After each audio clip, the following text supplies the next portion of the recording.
on ENN Tonight.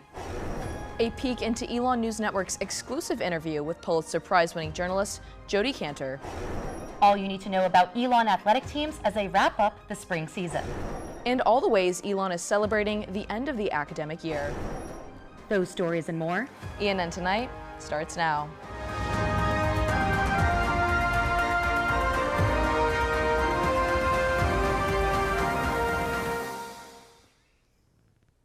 We start this evening with the latest on a nationwide cyber attack on learning management system Canvas. Good evening and welcome to our final ENN Tonight of the year. I'm Fiona McAllister. And I'm Anjolina Fantaroni. Thank you for joining us.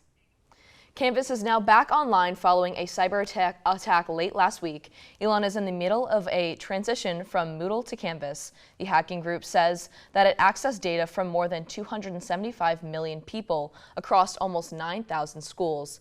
Elon's Associate Vice President of Information Technology, Christopher Waters, says that the only faculty data has been loaded on Canvas and no private information is affected.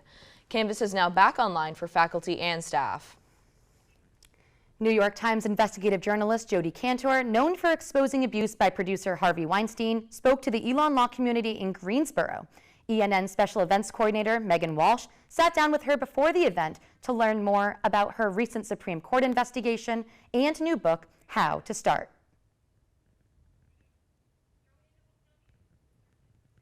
Sorry for the technical difficulties. We will head there in just a few minutes. But to read more about Kantor's speech, you can go to our website, elonnewsnetwork.com, and to watch the full interview, check out Elon News Network on YouTube. We are continuing our coverage on the latest news coming out of the Slattery Center, previously called the Healthy U building. Director of Healthy U, Anu Risanen, says Elon is in the hiring stage for students to represent Healthy U initiatives across campus through an ambassador-like program. She says it's another step to bringing wellness into everyday life at Elon. Risanen says that the new building will mark a major step for Elon's growth. The opening of the Slattery Center will be a huge benchmark for like establishing us as one of the national leaders, because it is really a unique building in the sense that it's not going to be like just a traditional rec center. After months of construction last summer, the building's opening was delayed by rain. Risanen says she is hoping for clearer skies and no delays this summer. Senior opinions writer Alex. So now, sorry again for those technical difficulties. We're actually going to head back and watch ENN Special Events Coordinator Megan Walsh talk to Jodi Kantor about everything that I mentioned earlier. So if you were a college grad today, what would you say to yourself to get started? Oh man, I would want my younger self to do a better job at noticing herself and taking herself seriously than I did. I thought becoming a journalist, there's a lot of bad news about going into journalism. It gets a bad rap. Your relatives tell you not to do it. But it was pretty much the same when I was in college in the 90s. And even though I devoured the news and periodicals and loved to read, I didn't think that journalism was something I could go into. I thought trying to become a journalist was like trying to become an actor. That even if you were talented, the chances of success were very, very, very small. So I would tell my younger self. Again, you can read more about the speech at our elonnewsnetwork.com, and you can actually watch it on YouTube.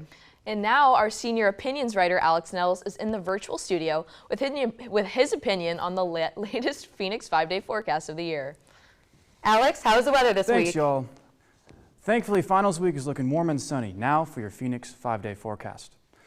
So I'm a writer and I need beta blockers, but technically you're going to look at this and you're going to see it starts off around today with some cloudy skies and a low of 45. And tomorrow will mostly be sunny with a high of 71, as you can see right here. Now, and there's going to be a sun and a shower later on in the day as well. Now, about 2 in the afternoon, Now, Thursday and Friday, we'll have more of the same with a UV of 11, so remember to bring your sunscreen and take care of yourself, all right? Now, looking ahead into the summer, we're going to see a peak, and later it's going to go down. So starting with June, it's going to be sticking, in the mid-80s and with some much-needed thunderstorms near the end. And July will be much sunnier with temperatures in the high 80s to the low 90s. Now August will finally just stick to the high 80s. That's all I have for y'all. Thank you, and back to the desk. All right, thank you so much, Alex, for that. We're really looking forward to that summer sun. Graduating senior Ruby Radis will serve as the 2026 student commencement speaker. The Human Service Studies major went through a multi-part process to be selected. First, she was elected into a group of finalists by her peers. She and the other finalists gave their speeches to a committee, which then selected Radis. She will speak at both commencement ceremonies in just 11 days. And after decades of helping the Elon community, 2 librarians are turning the page to retirement. I have more about the impact they leave behind. Librarians Teresa Lepores and Patrick Rudd will retire in just a few short weeks. They've both worked a combined total of 68 years at Elon University. For Lepores, 45, and for Rudd, 23. I thought I would be here maybe a year or 2 and then move into public librarianship, and I just stayed because I love the university so much. Lepores says she will stay close to the Elon community. I've already told some of the departments that I want to be on the list when they start inviting people to attend the programs and things like that. Throughout his 23 years of working at Elon, Rudd says he has seen students grow. And now he wants to help grow the public's knowledge of plants as a master gardener. With the librarian background, we're insanely curious. We love to do research. We love to find answers to things. Shannon Tennant, coworker to Lepores and Rudd, says the duo brings more than just knowledge to the library. They bring wisdom and intelligence. I'm sure I will see them on campus and at events, but it's a little different than just having those casual run-ins where you bump into them at the water fountain. Both Lepores and Rudd say that their retirement is just like graduating alongside the senior class. While the 2 are looking forward to retirement, they say leaving Elon won't be easy. What I'll miss most is just daily interaction with students. That's why we're here. That's the center of everything. Now, Lepores and Rudd are closing a chapter of their own, leaving behind gratitude written into Elon's story. Anjolina Fantaroni, ENN Tonight. Says with more free time on her hands, she hopes to travel, finish movies, books, and television series. Both softball and baseball took to the field this weekend in the Coastal Athletic Association tournament. See how they played after the break. And up next, Avi here with what you need to know about track and field before they enter championships this weekend.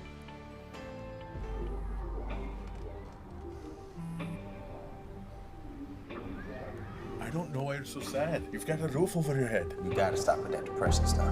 That's what white people think. You all right? It just feels like it's coming from everywhere. Do you want to talk about it? You can talk to me if you're feeling sad. Whenever you need to talk, I'm here, okay? Whether it's our stories, the warmth of our laugh, or our family's secret sauce, we all bring something different to the table. So make some space. The power of connection is waiting right outside your comfort zone.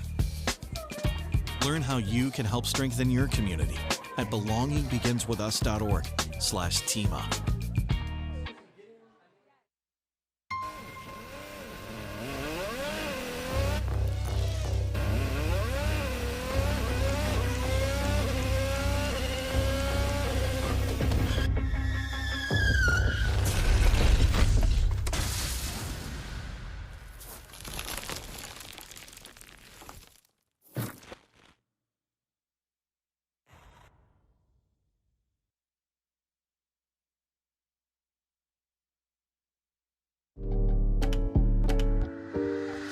There's only one thing that will save somebody's life, and that is naloxone nasal spray. Get 911 on the phone, get the emergency responses there on their way.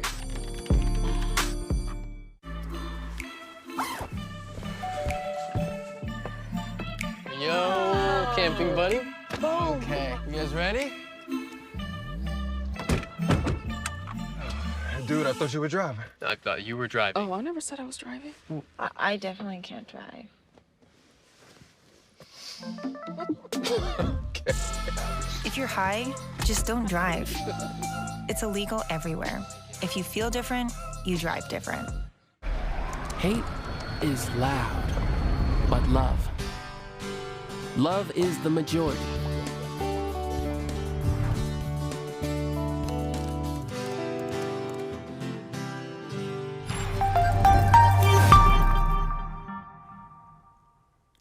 Welcome back. Now let's dive into the latest from Elon Athletics. Elon Baseball played its last series at home this weekend against the College of Charleston Cougars.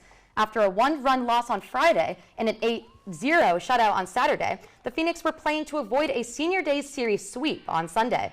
Sophomore Owen Weinberger took to the mound, and things got out of hand quickly. After a scoreless first inning, Weinberger was blasted for a 3-run home run in the second. By the 5th inning, that lead became 11-0, a rough start to Elon's last game at home. Elon sophomore Brent Smith and senior Lawson Wheeler drove in 2 runs to help Elon avoid the mercy rule, but the damage was already done. Elon lost 11-3, dropping their record to 19-31. The Phoenix have 3 games remaining this season on the road. Their next is against Queen's University on May 12th in Charlotte. And moving into Elon's softball, their run at a second straight CAA title has come to an end. The Phoenix were eliminated from the conference tournament after back-to-back losses at Hunt Softball Park. ENN's Kathan Gandhi has more. As defending conference champions entering the postseason on their home field, Elon softball hoped to make another championship run this weekend. But after back-to-back losses in the Coastal Athletic Association tournament, the Phoenix season is over. Elon opened tournament play against Campbell University. The Phoenix struck first, but Campbell answered throughout the afternoon. Elon tied the game 5-5, but the Camels walked it off in the 7th inning. For a game that came down to the wire, the ball just didn't bounce Elon's way. Yeah, I mean, I thought today we came out and, we gave them everything we could. The ball could have gone either way a couple times and it just went their way. The loss dropped Elon into an elimination game against Stony Brook University, which they played only an hour later.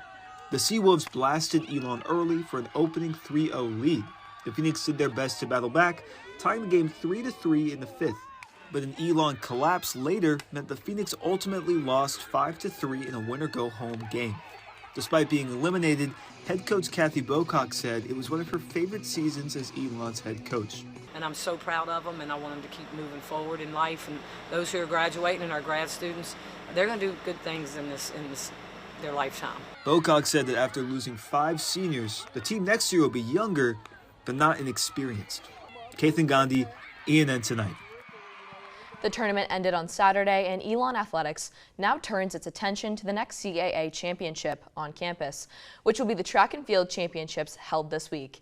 ENN's Sarah T. Moore joins us live in studio for the first and last time to give us a breakdown of what to expect this weekend. Sarah?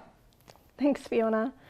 This weekend, Elon is looking to make a run at history, aiming for a Triple Crown. It's been a stellar outdoor season for the Phoenix, including a multitude of shattered records and gold medal finishes.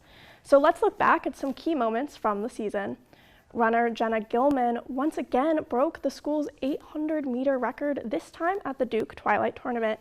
Another runner on the team, Abby Bevel, set her personal best at the Wake Forest Invitational, and it was also the best time for the 1,500-meter run the CAA saw this season. Adriana Clark is heading into this year's championships after winning hammer throw last year. This season, she's ranked best in the CAA and best in program history for her hammer throw at the Aggie Invitational. Javelin thrower Jacqueline Zakaris is also leading the CAA in her respective event after the Charlotte Invitational. Long-distance runner Katie Blout made history at the Raleigh Relays when she shattered the school record for the 10,000-meter run with the best time the CAA has seen since 2017. This year, the championships will be on home turf on May 15th and 16th at the Jerry and Jean Robertson Track and Field Complex. Admission is free for students and community members, and that's all I have for you. Back to you at the desk.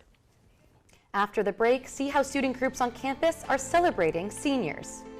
And how graduates are making a mark on campus up next. I don't think that many kids in my son's school even do it. He makes fun of his friend who vapes. He would never try it. She's into soccer. She's on the honor roll. She's just not the type. No way. No way. No way. No way. My kid would never vape. Get your head out of the cloud. Today, nearly 8,000 kids will start vaping, maybe even yours. Learn about the dangers at talkaboutvaping.org.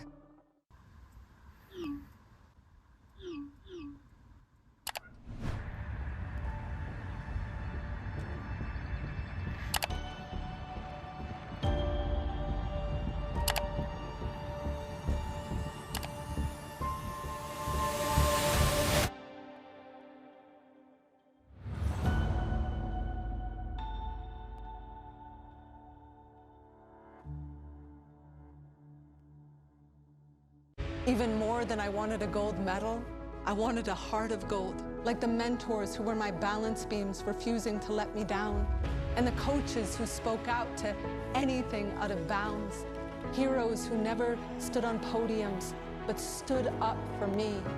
Every shot I made, give the assist to those who since my youth were referees, ready to blow the whistle and end abuse. I rescued Toast from a shelter in 2011. I love Toast because she's a lazy diva.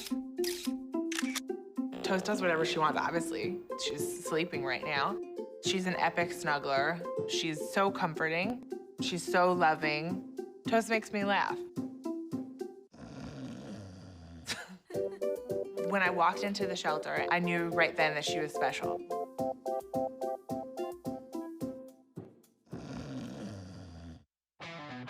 Kudos, Carl. You've always had a need for speed. Racing anything with wheels, speed reading novels in record time, yelling out 3, 2, 1 at every traffic light. But this time, you've taken your power obsession to the next level. By purchasing this electric vehicle, you've given yourself instant torque that blows your old launch times away, which will keep you saying, "Woo-wee," every time you punch the pedal. Good for your adrenaline, great for the planet. That's the power of EV.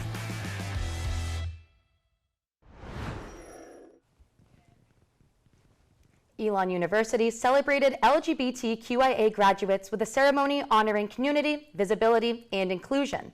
73 undergraduate and graduate students walked into Alumni Gym and received their rainbow stoles at Elon's annual Lavender Celebration. The event, hosted by the Gender and LGBTQIA Center, recognized students for their contributions to campus inclusion ahead of commencement later this month. Organizers say the celebration has continued to grow over the past 14 years, and this year introduced a new name, Lavender Celebration, intended to create a more inclusive space for students. Louise Gouret, director of the center, says the event is meant to celebrate both community and history. For those graduates that are committed to LGBTQI inclusion, we really want our event rooted in queer and trans joy and honoring the history and legacy of LGBTQIA communities at Elon and beyond. The ceremony also included awards honoring students, faculty, and campus initiatives that advanced LGBTQIA inclusion at Elon this year. And continuing on with the end-of-year festivities, let's take a look at Light the Way, hosted by Elon Center for Race, Ethnicity, and Diversity Education and Asian and Pacific Islander Student Association. The celebration honored Asian and Pacific Islander students with awards and for seniors, stoles to wear on graduation day. The event name Light the Way acknowledges the role light plays in many Asian cultures to represent new beginnings. Assistant Director in the Creed, George Doe, helped organize the event. He says the current class of seniors are particularly special to him because they're the first group he's known since their freshman year. I can't even really put it into words. It's been so impactful and meaningful. I feel like I've grown a lot as well. At the event, each graduating senior walked down a lantern-lined pathway while being recognized for their on-campus involvement and future ambitions. As senior year comes to an end, Elon students are leaving behind more than just memories. One longtime tradition gives students the opportunity to leave their permanent mark on campus. ENN's Mia Torres has more on the senior brick laying tradition. Under the shade of the oaks, Elon seniors gathered to lay personalized bricks to remain part of campus long after they graduate. Elon University's brick mason says it's a tradition that not only connects students to the university, but also gives families a chance to celebrate the moment together before seniors begin their next chapter. I think it's a good thing to do, though, for the university because Elon sells on hands-on, and this is very hands-on. You order the brick, you put what you want on it, we prep the holes, we deliver them out here. All you gotta do is show up in your time slot, and you can call your parents or your loved ones, anybody who you want to call, FaceTime them and say, look, this is my brick. Once students submit their designs and engravings, the orders are sent to an engraver. It takes about a month for the bricks to be completed before they are placed into the ground on campus. For many students, the experience is a chance to reflect on their time at Elon while taking part in a final tradition. I've really loved Elon, and I just think the brick is just a good way to end it around. For seniors, the bricks will remain a permanent reminder of their time at Elon, even as they prepare to turn the page to what comes next. Mia Torres, ENN Tonight. Commencement is the next big milestone for seniors, taking place in just 11 days. Stay tuned after the break for one senior with a unique college experience. And a tribute to Elon News Network's graduating seniors, coming up next. Hear that? That's the sound of your life. Perfectly imperfect. But every time you drive after drinking, the music gets drowned out. Your life sounds pretty great. Don't let a buzz ruin it.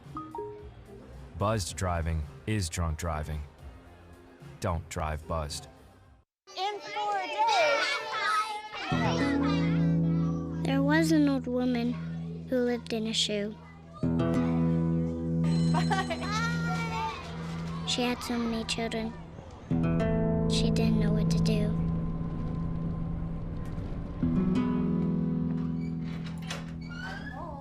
Did you have a good day at school? She gave them some broth without any bread. There you go.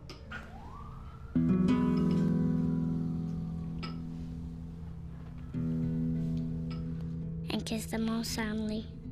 Night night. Good night. And put them to bed. Hunger is a story we can end. End it at feedingamerica.org. Women are bad with money. That's what the world's been saying for centuries. But now, we've got something to say. Save it. It's time to save ourselves by saving our money. Until we're no longer 80% more likely than men to live in poverty in retirement. Save it. The falsehoods, the feelings of fault. Then, the funds. Learn how to save for your retirement at wesaysaveit.org. I've always been told I gotta be strong. Thick skin, tough as nails. But to be everything for everybody, it wears on you. Black don't crack, they say. But it can. We all can. Reach out to a friend if you see them going through it. No matter who you are, being vulnerable is what makes us whole. Learn how to help at seizetheawkward.org.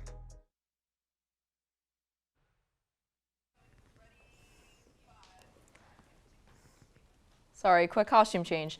12 Army Reserve Officer Training Corps, or ROTC cadets, became second lieutenants at the Army ROTC commissioning ceremony at North Carolina A&T University. Among them was one Elon senior who spent many early mornings training alongside the rest of the ROTC cadets, or the Aggie Battalion. Senior Aaron Huronchik is part of Elon's ROTC cooperative program with NC-A&T. As part of ROTC, Huronchik says she would wake up at 4:30 in the morning to do physical training for 4 days a week, as well as go to class to work on military strategy once a week. She says being in the program has required a lot of discipline, but she has gotten many new experiences. I think it's such a great experience to be able to go to a different program, especially in HBCU when you come from a school like Elon. I think it's important to be able to meet different people who have different backgrounds, who go to a different school than you. So I personally feel like it's helped me grow a lot and experience a lot more in college. Elon's ROTC program director Sean Giovanello says the program has about 15 students and the senior class tends to be the smallest because of how much time students have to devote the program. Huronchik will graduate from Elon next week with a degree in public policy and will begin her military career as a military intelligence officer in the U.S. Army Reserve. Don't Trash It is back. As students clear out and prepare to move from campus housing, the initiative encouraged Elon students and staff to donate items rather than throw them away. collection centers can be found in the parking lots of Elon's residential neighborhoods. The centers accept non-perishable foods, clean sheets, blankets and comforters, furniture, clean clothing, and houseware. As the academic year comes to an end, commencement celebrations are just beginning. Here's what's on the schedule. On May 19th, seniors will gather under the oaks for an evening of reflection and to receive their oak tree saplings. In the following days, individual student groups have their own celebrations, including the first generation stole ceremony, nurse pinning ceremony, individual school receptions, celebremos, and the donning of the kente ceremonies. On the evening of May 20th, graduate students will walk the stage, while undergraduate students will gather together in Rhodes Stadium for a senior celebration featuring music, games, food, and fireworks. And May 22nd is commencement day for undergraduate students. The ceremony for the Martha and Spencer Love School of Business and the School of Communications will be at 9 a.m. in the morning. The ceremony for Elon College, the College of Arts and Sciences, the Dr. Joe Watts Williams School of Education, and the School of Health Sciences will be at 2:30 in the afternoon. We've come to the end of our final show, and now is the time for us seniors to say goodbye. Let's take a few moments to reflect on the past 4 years. First up, we have our Executive Director, Anjolina Fantaroni. Throughout her 4 years in ENN, Anjo has worked in all 3 mediums and served as Social Media Coordinator, Broadcast News Director, and stepping into the role of Executive Director as well as Lifestyle Editor this year. After graduation, Anjo is heading down south to Huntsville, Alabama, where she will be working as a multimedia journalist and reporter for WAFF 48.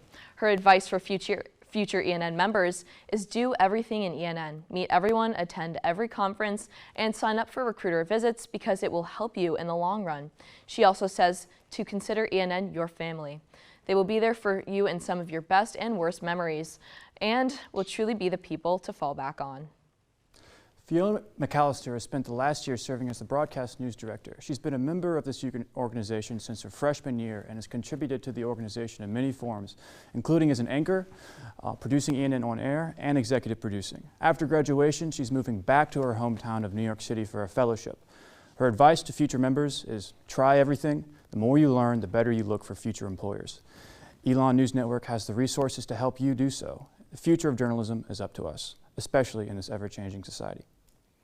Sarah T. Moore is the managing editor of our Pendulum. She has been a member of Elon News Network since the fall of her first year at Elon. In the past 4 years, she has served as copy chief, lifestyle editor, and editor of the paper's annual Best of edition. Her advice is to remember that ENN is a team. Everything we publish is a collaborative effort, but don't forget that within that team, you still have agency. It's your story, it's your byline. Take ownership of it, stand up for your work and your values. Alex Nettles has been a member of Elon News Network since our freshman year, primarily working as an opinions writer. After graduation, he'll be working a summer breaking news position for the Atlanta Journal-Constitution. His advice to future journalists is your best creative work comes from realizing your innate fingerprint. It's both knowing what you can and can't do and taking pride in both. Don't work to be perfect, work to be you. What's everyone's favorite little ENN memory? Does anyone have like a short little one? Oh my gosh, so we go to print, the print newspaper, we go to print at 5:30 on Tuesdays and it comes in late that night, so we'll always play board games or watch a movie in the newsroom, and that is some of my favorite memories. Awesome. Well, I think this is one for the books. I mean, I've never worn a hat on camera. That's because hats don't usually look good on me, but this one happens to, and it looks great on all of them. But yeah, no, I think my favorite memory is Sunday production, kind of like yours as well. We sort of gather in the newsroom, put the show together, everyone's editing their video, and just talking and laughing, and we love to eat snacks as well. Yeah. My favorite memory was definitely the 2024 November election show. Oh yeah. I think most of us stayed up for maybe 24 hours at that point. I remember I had an exam that morning, and it was just such a long day. We all had so many snacks in the newsroom, and we all came in here, did everything. We had people in the newsroom, we interviewed someone in the newsroom, and it was just so much fun. Yeah, I remember that show, and that was crazy. And one moment, I'm just going to say that because it's true. But I do, my favorite feeling is just the feeling of competence you have when you come into the school and you don't have that sort of competence as an adult and as a professional, and you do that with friendship. So I have so many moments where I feel like I was able to walk the line with all my friends and do good work. So it's my favorite memories. Oh, I'm going to miss you guys. Well, that's all the news we have for you this evening. Thanks again so much for joining us. Head over to our website, elonnewsnetwork.com, for stories, sports, and more. And be sure to follow us on social media at Elon News Network. And for the last time, have a great night, Elon. Should we do that? Get in here, Nettles.